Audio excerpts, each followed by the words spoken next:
नमस्कार, मैं हूं स्मृति झा और आप देख रहे हैं द सूत्रधार।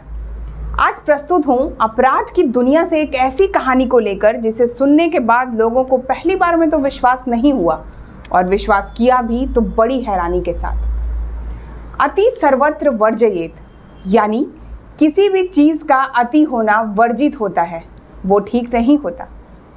यह कहानी एक फिल्म स्टार और उसके एक फैन की है और यह फैन फिल्म स्टार का नॉर्मल फैन नहीं था, अति वाला फैन था जो उसकी दुखद हत्या का कारण बना। तो कहानी शुरू होती है 9 जून 2024 से।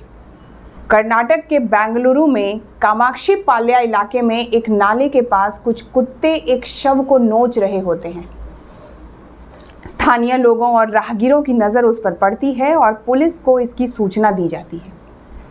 कर्नाटक पुलिस मौके पर पहुंचती है, लाश को नाले से बाहर निकलवाती है। शव बहुत ही बुरी स्थिति में थी। कुत्तों ने शव का चेहरा आधा खाया हुआ था और शरीर के कई हिस्सों को नोच लिया था। पुलिस को लगता है किसी शराबी ने आत्महत्या कर ली है या वह गलती से नाले में जा गिरा और उसकी मौत हो गई। शव को पोस्टमार्टम के लिए भेज दिया गया और अन्य जानकारियां जुटाई जाने लगी। केस को लेकर जैसे जैसे जानकारियां सामने आईं, उसने केवल पुलिस डिपार्टमेंट ही नहीं, देश को हिलाकर रख दिया। शव की शिनाख्त हुई रेणुका स्वामी के रूप में। पता चला रेणुका कई दिनों से लापता था। इसके बाद 2 अज्ञात लोग थाने पहुंचे और उन्होंने रेणुका स्वामी की हत्या का अपराध स्वीकारते हुए कहा कि लेन देन का विवाद बढ़ने के कारण उन्होंने ही यह हत्या की है। पुलिस ने आगे पूछताछ की और जांच की। जब पुलिस ने मामले को खंगाला तो पाया कि इन दोनों ने कई बार कन्नड़ फिल्म एक्टर दर्शन से बात की थी। फिर हत्या वाले दिन आरोपितों और दर्शन तुगदीप की लोकेशन एक ही जगह की मिली। इधर रेणुका की पोस्टमार्टम रिपोर्ट सामने आई। पता चला कि रेणुका की केवल हत्या ही नहीं हुई बल्कि उसे तड़पा तड़पा कर मारा गया है।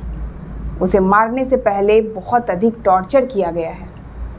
रिपोर्ट में जो बातें कही गई हैं उस पर आगे आएंगे। फिलहाल पुलिस यह समझने की कोशिश कर रही थी कि आखिर इतना बड़ा फिल्म स्टार एक सामान्य व्यक्ति की हत्या में क्यों शामिल था। अब पुलिस ने कड़ाई से पूछताछ करते हुए जांच तेज कर दी। इतने बड़े फिल्म स्टार का नाम एक मर्डर केस से जुड़ने के बाद पुलिस पर दबाव भी था।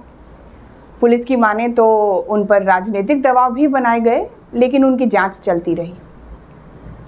फिर सामने आई एक झकझोर देने वाली कहानी में कहानी यह है कि जिस व्यक्ति की इतनी निर्दयता से हत्या की गई थी वह अभिनेता दर्शन का बहुत बड़ा फैन था।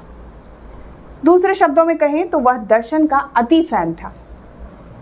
अपने फिल्मों में दर्शन लगभग नायक का किरदार निभाता था।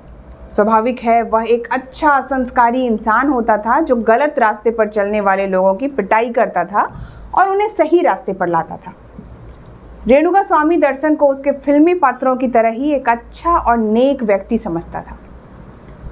दर्शन का फैन होने के कारण रेणुका उसकी निजी जिंदगियों के बारे में भी जानकारियां रखने लगा। दर्शन की निजी जिंदगी के बात करें तो दर्शन तुगदीप शादीशुदा है। उसने 2003 में विजय लक्ष्मी से शादी की। दोनों का एक बेटा भी है। दर्शन के पिता तुगदीप श्रीनिवास भी कन्नड़ फिल्मों में अभिनय करते थे। शादीशुदा और बाल बच्चेदार होने के बाद भी दर्शन का अफेयर एक अन्य एक्ट्रेस पवित्रा गौड़ा से चल रहा था। इसे लेकर दर्शन के कई फैन उससे शिकायत करते रहते थे। हालांकि दर्शन और पवित्रा ने उस पर कभी ध्यान नहीं दिया। रेणुका स्वामी दर्शन का ऐसा फैन था जिसे यह पसंद नहीं था कि उसका हीरो अपनी पत्नी को छोड़कर किसी अन्य महिला के साथ संबंध में रहे। यह एक आदर्श नायक की निशानी नहीं मानी जाती। वह नहीं चाहता था कि पवित्रा गौड़ा के कारण दर्शन की शादीशुदा जिंदगी बिगड़े। उसने इसी सोच के साथ सोशल मीडिया पर पवित्रा को संदेश भेजने शुरू कर दिए। वह चाहता था कि किसी तरह शर्म के मारे पवित्रा यह रिश्ता तोड़ दे। पहले पवित्रा ने उसके मैसेज इग्नोर किए, लेकिन लगातार मैसेज पर मैसेज करने के बाद पवित्रा असहज होने लगी। अच्छा, वो यह सब इंस्टाग्राम पर एक फेक आईडी बनाकर कर रहा था। उसने पवित्रा को अपनी फेक आईडी से कई बार मैसेज कमेंट्स करके कहा कि वो दर्शन को छोड़ दे। एक कमेंट में रेणुका स्वामी ने पवित्रा गौड़ा से पूछा था कि अभिनेता दर्शन तुगुदीप उसके साथ क्यों ट्रैवल नहीं करते। साथ ही उसने यह तंज भी कसा था कि दर्शन अपनी पत्नी विजयलक्ष्मी के साथ ही अक्सर दिखते हैं। उसने लिखा था, रहने दो, समाज में तुम रखैल ही रहोगी। अब पवित्रा गौड़ा ने यह बात दर्शन तक पहुंचाई। दर्शन को जब इसका पता चला तो वह इस पर बहुत क्रोधित हुआ। दोनों ने मिलकर रेणुका स्वामी की हत्या करवाने का फैसला लिया।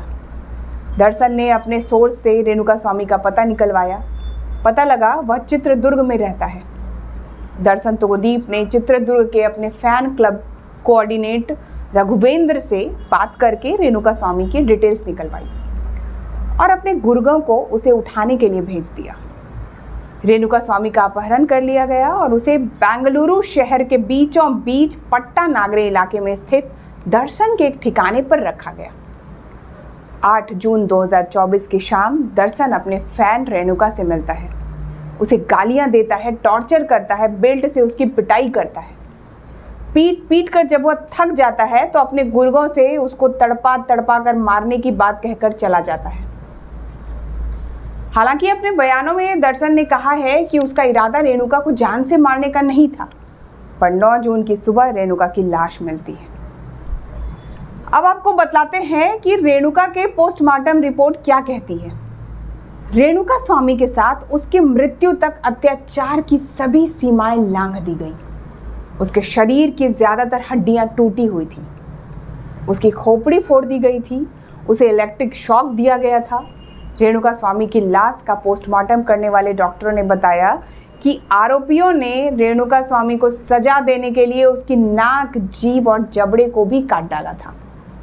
उसके शरीर पर लोहे के छड़ों से दागने के भी निशान मिलते हैं। रेणुका स्वामी के निजी अंगों को भी बुरी तरह कुचल दिया गया था। रिपोर्ट के अनुसार रेणुका के शरीर पर 5 चोटें ऐसी थीं जिसमें से एक भी इंसान की जान लेने के लिए काफी है। दर्शन ने अपने भाड़े के गुंडों को इसके लिए 30 लाख रुपए दिए थे। पोस्टमार्टम रिपोर्ट बदलने के लिए डॉक्टरों को 1 करोड़ रुपए की पेशकश की गई थी। जिस तरह दर्शन ने अपने गर्लफ्रेंड के चक्कर में रेणुका स्वामी की हत्या की, वह इस दशक की सबसे क्रूर हत्याओं में शामिल होगी। सोचिए, एक अभिनेता जिसके हजारों लाखों की संख्या में फॉलोअर्स हैं, लोग उसकी तरह दिखना चाहते हैं, बोलना चाहते हैं, अपने निजी जीवन में वह कितना क्रूर और निर्दयी है। उसके लिए अपने प्रशंसकों की भावनाओं का कोई मूल्य ही नहीं है। सच तो यह है कि दर्शन की पूरी हरकतें एक पेशेवर अपराधी जैसी हैं। रेणुका स्वामी का तरीका गलत था, लेकिन उसके इंटेंशन दर्शन को लेकर गलत नहीं थे। रेणुका स्वामी ने जो गलती की, उसके लिए दर्शन और पवित्रा गौड़ा पुलिस के पास जा सकते थे, उसे गिरफ्तार करवाकर सजा दिला सकते थे। लेकिन दर्शन और पवित्रा ने कानून अपने हाथ में लेकर रेणुका स्वामी की तड़पा कर हत्या कर दी। उल्टा अपराध करने के बाद उन्होंने प्लान बनाया कि कैसे दर्शन का नाम इस मामले में ना आए। इसके लिए दर्शन ने अपने गुर्गों को आत्मसमर्पण करने के लिए कहा, पैसे दिए। इस घटना से सामान्य लोगों को भी सीख लेनी चाहिए। फिल्म स्टारों के अदाकारी की प्रशंसा कीजिए, उनके ऐसे फैन ना बन जाएं कि उनकी निजी जिंदगी के चक्कर में अपनी निजी जिंदगी खत्म कर लें और परिजनों को भगवान भरोसे छोड़ दें। रेणुका स्वामी परिवार वाले व्यक्ति थे। उनकी निर्मम हत्या के बाद से उनका परिवार बिलख रहा है, जबकि हत्यारोप में पकड़े जाने के बाद भी आरोपित हंस रहे हैं। पूरे मामले में दर्शन और पवित्रा समेत कुल 19 आरोपितों को अरेस्ट किया गया है। पुलिस की जांच अब भी जारी है।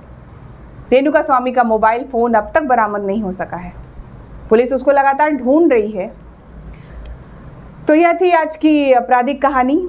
इस पर अपने विचार आप कमेंट करके बतला सकते हैं। आने वाले दिनों में अपराध से जुड़ी और भी नई पुरानी कहानियाँ आपके लिए प्रस्तुत करेंगे। वीडियो को लाइक कर लीजिए, चैनल को सब्सक्राइब कर लीजिए। जुड़े रहने के लिए बहुत बहुत आभार।